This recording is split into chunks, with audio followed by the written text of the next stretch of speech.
Hi, and welcome to another LRCC Soundbite. I was reading the story about three of Jesus' friends this week. They weren't some of the disciples who travelled around with him. Rather, this is more what you might call normal friends.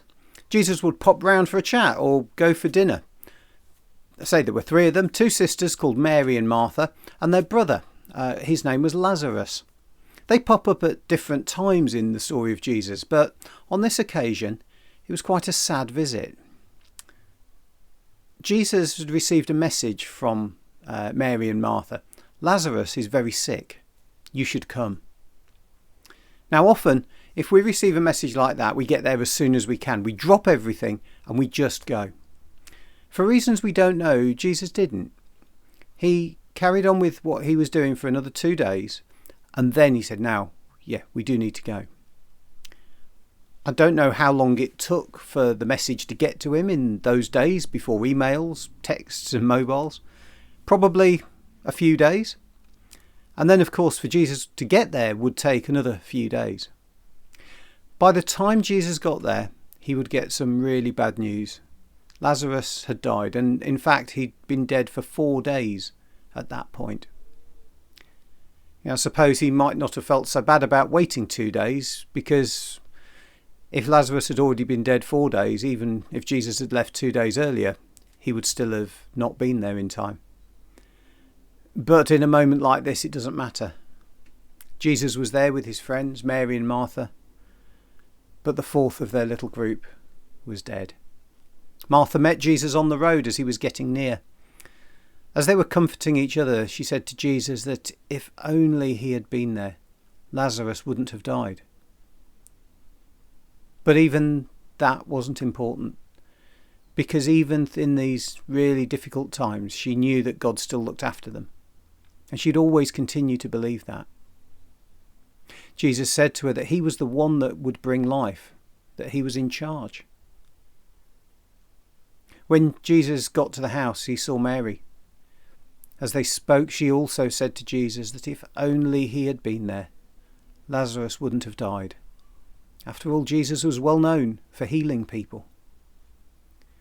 Together they all went to the place where Lazarus had been buried. The people around were muttering to each other. They said, Jesus does amazing miracles, he even makes blind people see. How come he didn't stop Lazarus from dying? And they stood around as Jesus cried.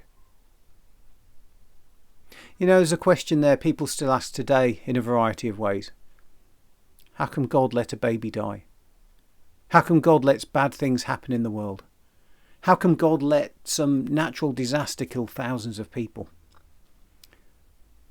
And I think my answer is always the same. That this world is broken and bad things will always happen. Often it's because of bad choices that we humans make. God could step in and change everything, make it perfect. But then where would we be? Would he force us to be nice and friendly to each other? Would he force us to love him? That's the difficult bit. Because if God forced us to behave differently, then we wouldn't be the people that God created us to be. He wants us to make good choices. But if he forces us to make good choices, then they're not our choices anymore. The world becomes a God-controlled machine rather than this amazing world he's given us to live in. The story of Lazarus finishes with something amazing.